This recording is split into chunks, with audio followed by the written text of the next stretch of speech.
नमस्कार दोस्तों, आज 25 दिसंबर है। आज का करंट अफेयर अपन स्टार्ट करते हैं। आज महामना मदन मोहन मालवीय साहब की जयंती है, 163वीं जयंती है। महामना इनको ये उपाधि महात्मा गांधी जी द्वारा दी गई थी।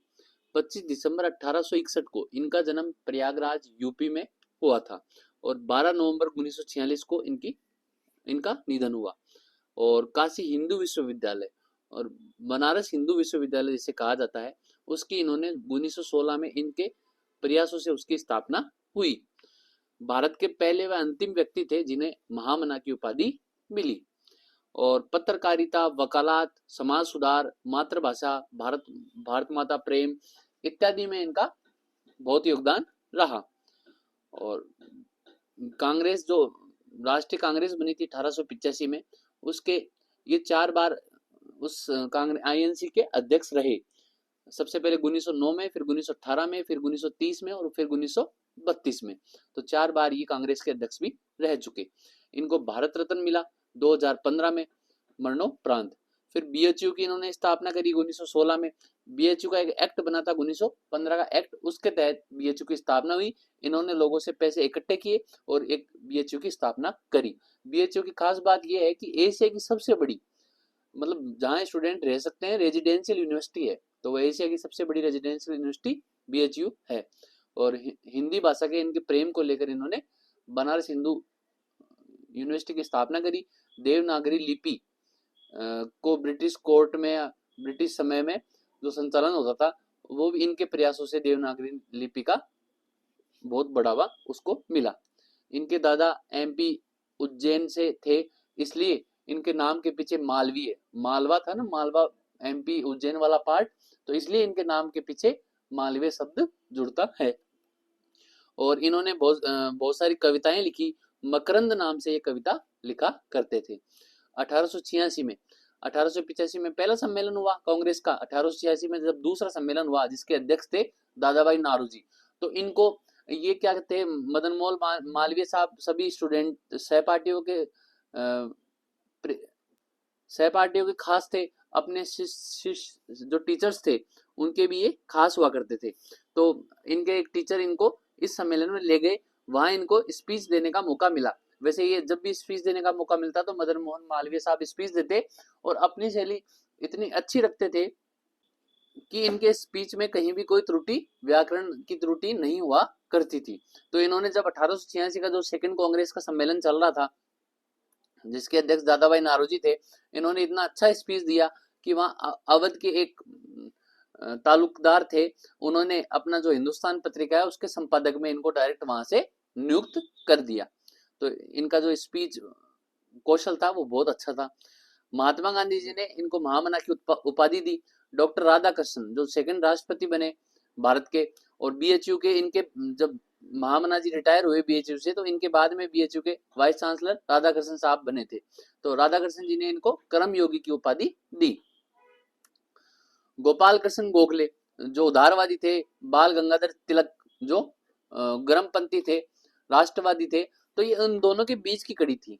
उदारवादी और राष्ट्रवादी, या फिर नरम दल और गरम दल, इन दोनों के बीच की कड़ी कौन था? मदन मोहन मालवीय साहब। तो गांधी जी ने इनको एक बार कहा भी था कि मदन मोहन मालवीय जी, जो बाल गंगाधर तिलक है वो तो हिमालय जितने अटल है, और जो गोपाल कृष्ण गोखले साहब है वो समुद्र से भी गहरे हैं, लेकिन मैं मदन मोहन मालवीय साहब में एक साफ धारा बहती हुई देखता हूं और मैं उस धारा में डुबकी लगा लेता हूं। अर्थात गांधी जी ने इनके साथ संपर्क अच्छे रखे कि भाई इन दोनों का बीच का मध्यम मार्ग है मदन मोहन मालवीय साहब, न तो समुद्र जैसे गहरे हैं, न हिमालय जैसे अड़िगे हैं। फिर बात करें तो 1930 के दशक में गांधी जी ने जो सत्याग्रह किया, नमक सत्याग्रह, उसमें इन्होंने भाग लिया और 4 बार ये अध्यक्ष रह चुके। 1933 में जब ये लास्ट बार अध्यक्ष थे, 1932 में बने, 33 में इनकी गिरफ्तारी हुई। उसके बाद में राष्ट्रीय कांग्रेस के अध्यक्ष बनी नलिनी सेन गुप्ता। और इनके योगदान में मुख्यतः गिरमिटिया मजदूरी को इन्होंने एंड करने के लिए योगदान किया कि भाई दास प्रथा जब एंड हो गई थी, ये बंधुआ मजदूरी का पार्ट है गिरमिटिया मजदूरी। इसमें क्या करता था कि अंग्रेज क्या करते थे कि अपने जो बांग्लादेश या फिर और कहीं जगह उनकी जो कॉलोनियां थी भारत के बाहर, तो वो क्या करते, भारतीय लोगों को ले जाते थे और उन लोगों से वहां पे बंधुआ मजदूरी करवाया करते थे, उनको गिरिमिटिया बोलते थे। इसका एंड भी मदन मोहन मालवीय साहब ने करवाया। फिर बात करें तो अपन 11 वर्ष तक, ये कम से कम 1909 से लेकर 1920 तक इंपीरियल लेजिस्लेटिव काउंसिल के सदस्य के रूप में भी रहे। और सत्यमेव जयते जो आज नाम चर्चा में रहता है हर जगह, मंडूकोपनिषद से लिया गया, इसका भी इन्होंने इसको लोकप्रिय उस समय बनाया था। और जो देवनागरी लिपि है हिंदी की, उसको अदालत में पेश इन्होंने किया। ये हिंदू मुस्लिम एकता के पक्षधर थे, सांप्रदायिक सद्भाव इन्होंने रखा। और 1915 में इन्होंने हिंदू महासभा की जो स्थापना हुई उसमें विशेष इनकी भूमिका रही, तथा 1916 में जो बीएचयू की स्थापना हुई, बनारस हिंदू यूनिवर्सिटी की स्थापना भी मदन मोहन मालवीय साहब के प्रयासों से हुई। इन्होंने कुछ साप्ताहिक मासिक पत्रिकाएं निकाली, उनके नाम अपन देख लेते हैं। साप्ताहिक पत्रिका थी अभ्युदय, और जो मासिक पत्रिका थी वो मर्यादा, और अंग्रेजी में भी इन्होंने अखबार निकाला लीडर, और जो हिंदुस्तान टाइम्स आता है उसके ये कुछ समय तक अध्यक्ष भी रहे थे मदन मोहन मालवीय साहब। बीएचयू की स्थापना के लिए इन्होंने जगह जगह से पैसे इकट्ठे किए, जैसे बीकानेर के राजा, जोधपुर के राजा ने भी पैसे दिए। वैसे ये एक बार पैसे लेने के लिए हैदराबाद के निजाम उस्मान अली साहब के यहाँ पे गए। जब ये गए तो वहां द्वारपाल थे, उनको बोला कि भाई जाओ अपने जो निजाम साहब है उनको ऐसे बोलो कि बाहर 5 मक्कार खड़े हैं। तो भाई वो अंदर गया और बोला निजाम साहब को कि भाई बाहर 5 मक्कार खड़े हैं, वो आपसे मिलना चाहते हैं। तो निजाम साहब ने कहा उनको अंदर भेजो।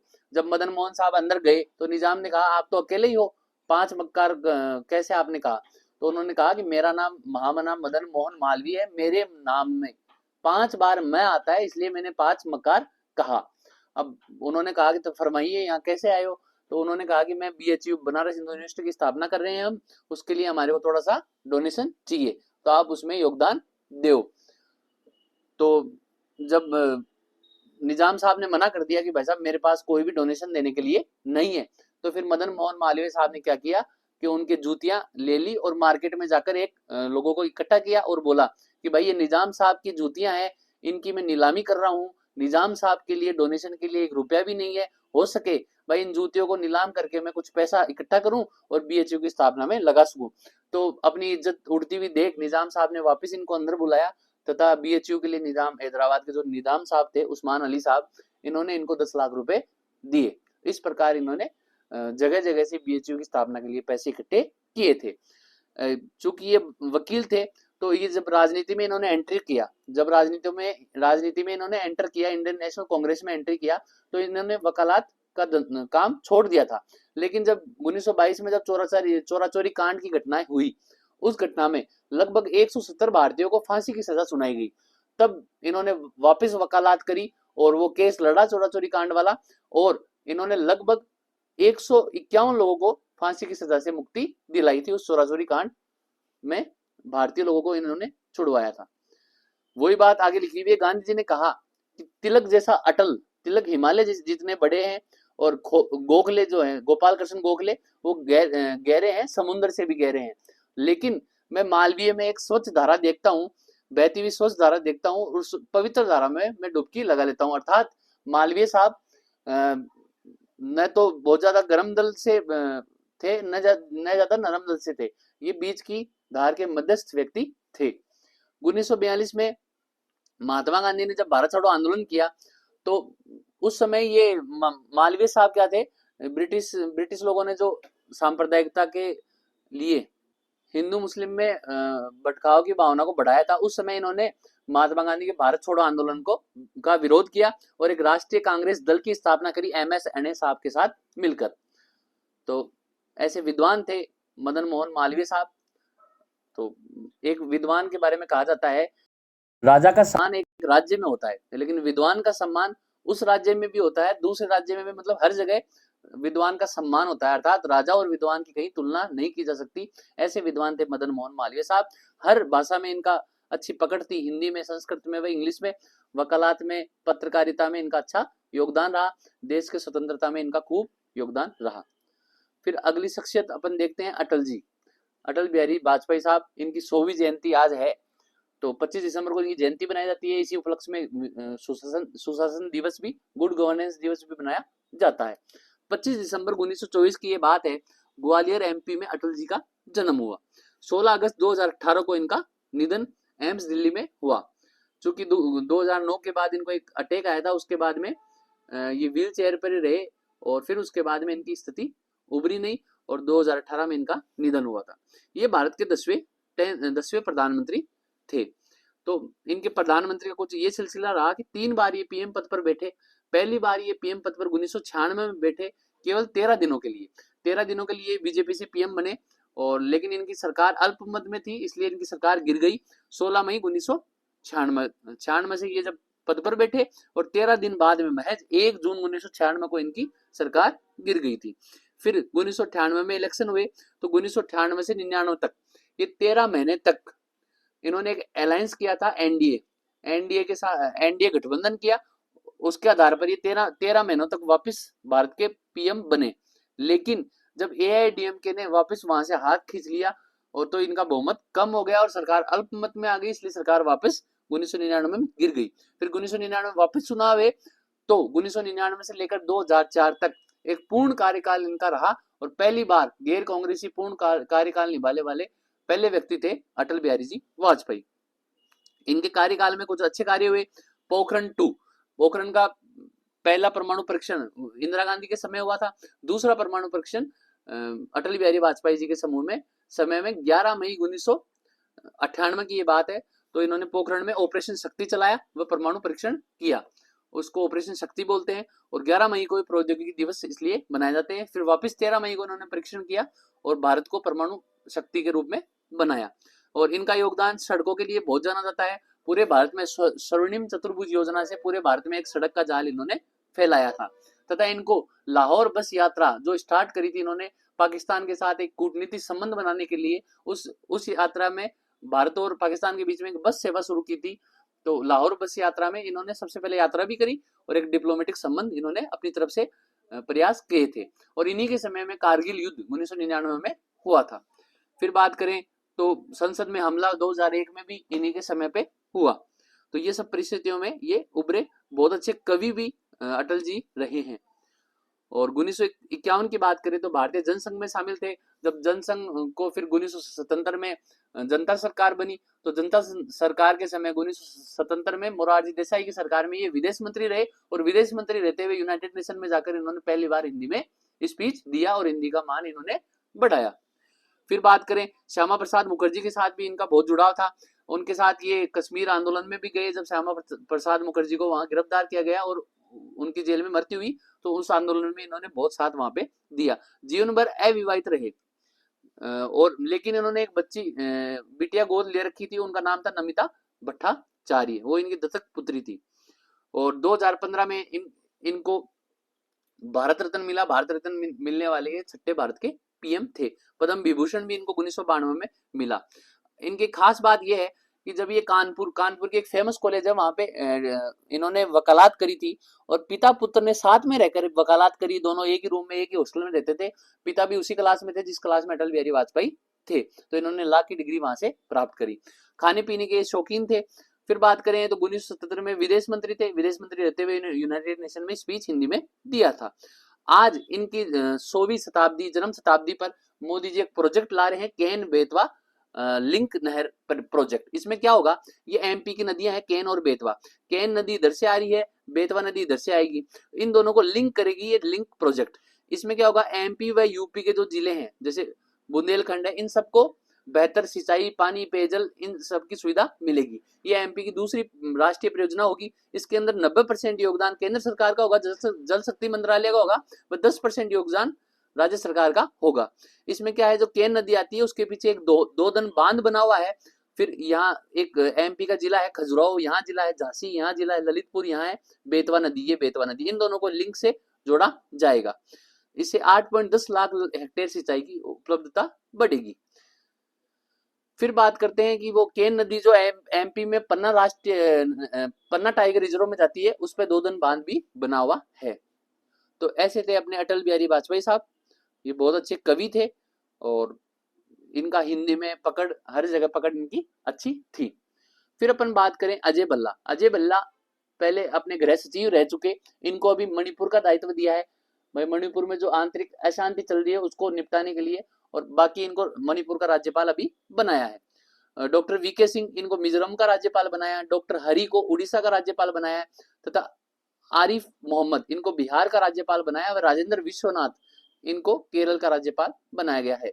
शीतल देवी पैरा तीरंदाज है, जम्मू कश्मीर से ये है, हाथों से तीरंदाजी न करके पैरों से तीरंदाजी करती है, और 2024 के पेरिस ओलंपिक में मिश्रित कंपाउंड में तीरंदाजी में इन्होंने कांस्य पदक जीता है, और सबसे कम उम्र की पैरा ओलंपियन बन गई है ऐसा पदक जीतने वाली। दूसरी बात, इनको अर्जुन अवार्ड भी मिला हुआ है शीतल देवी को। स्क्वाड्रन लीडर है मोहना सिंह। मोहना सिंह देश की पहली महिला बन गई है जिसने तेजस प्लेन उड़ाया है, ये राजस्थान से है। तीसरी बात करें अग्निबाण।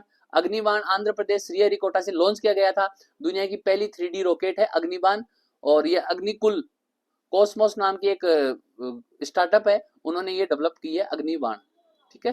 फिर अपन आगे बात करें मिस AI जनरेटेड मॉडल, मतलब आर्टिफिशियल इंटेलिजेंस जनरेटेड मॉडल बनी है केजा केली, ये मोरक्को जो अफ्रीका महाद्वीप का देश है वहां से है केजा केली जो मिस AI बनी है।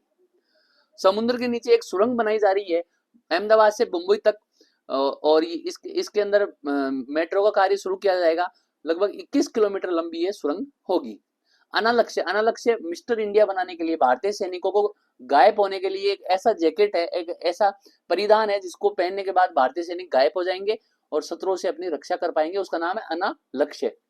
बात करें IASF जूनियर विश्व कप, भारत के लिए गौरव की बात है। IASF जूनियर विश्व कप पिस्टल, राइफल तथा शूटिंग के लिए भारत में 2025 में खेला जाएगा।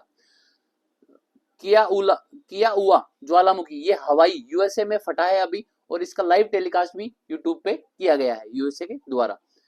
चर्चित खिलाड़ियों की बात करें तो वैभव सूर्यवंशी मात्र 13 वर्ष के ये खिलाड़ी हैं जिनको IPL में चुना गया है, राजस्थान रॉयल्स में खेलेंगे। फिर मोनिका शोरान की बात करें, ये हनुमानगढ़ से है, और ये रेसलिंग में पार्टिसिपेट इन्होंने किया, और वर्ल्ड रेसलिंग में इन्होंने ब्रॉन्ज मेडल जीता है। फिर शाहिल की बात करें तो ये पावर लिफ्टर है, वेट कैटेगरी वजन उठाते हैं, जयपुर के हैं, वर्ल्ड पावर लिफ्टिंग में रूस में इन्होंने रजत पदक जीता है। अमित कटारिया की बात करें वुशु खेलते हैं, जयपुर से हैं। तेजस्विनी गहलोत की बात करें तो राजस्थान कबड्डी संघ के अध्यक्ष चुने गए हैं तेजस्वी गहलोत।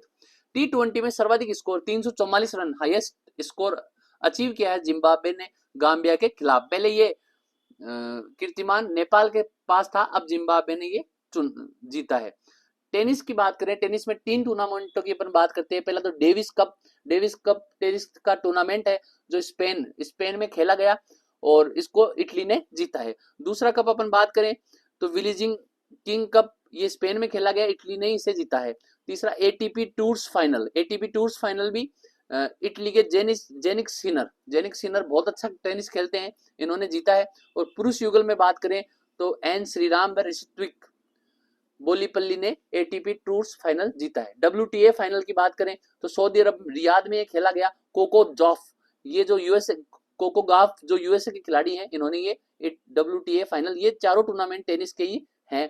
ATP टूर्स फाइनल आप देख लेना, ये इंपॉर्टेंट है, और WTA फाइनल भी इंपॉर्टेंट है। अब अपन हॉकी की बात करें तो हॉकी में एशियाई चैंपियनशिप ट्रॉफी, हॉकी की ये ट्रॉफी राजगीर बिहार में खेली गई, भारत ने इसको जीता है। फाइनल मैच भारत व चीन के बीच में हुआ था, और इसमें सबसे ज्यादा गोल करने वाली दीपिका शेरावत खिलाड़ी है, और ये एशियाई हॉकी महिला चैंपियनशिप राजगीर बिहार में हुई थी। राष्ट्रीय हॉकी चैंपियनशिप की बात करें तो ये चेन्नई तमिलनाडु में हुई, ओडिशा ने जीता है।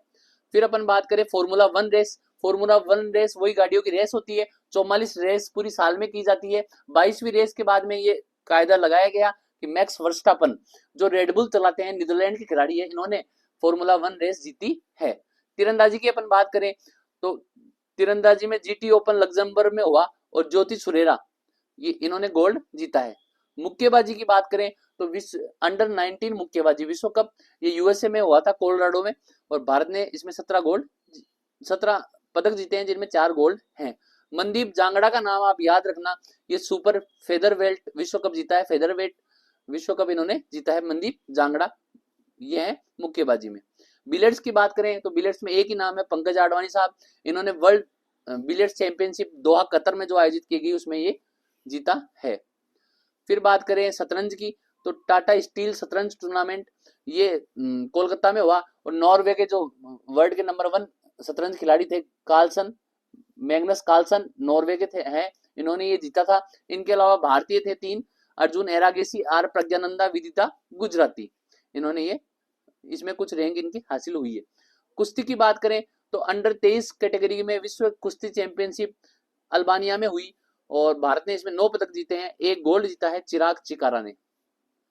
फिर बात करें 37वीं विश्व सैन्य कुश्ती चैंपियनशिप, तो सैन्य कुश्ती चैंपियनशिप हुई है आर्मेनिया में। आर्मेनिया वही देश है जो 104वां इंटरनेशनल सोलर अलायंस में सदस्य बना है।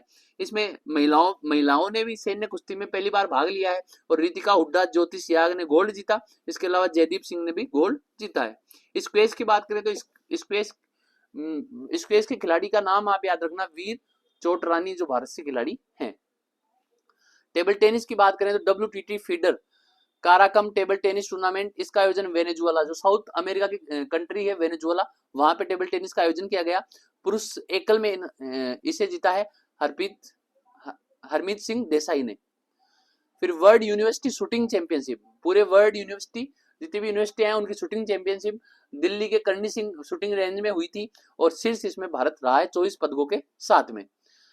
अब जो भारत में होने वाले टूर्नामेंट है, जो बड़े टूर्नामेंट जो भारत में होंगे, एक तो वो IISF वाला टूर्नामेंट मैंने आपको बताया, राइफल शूटिंग वाला भारत में होगा।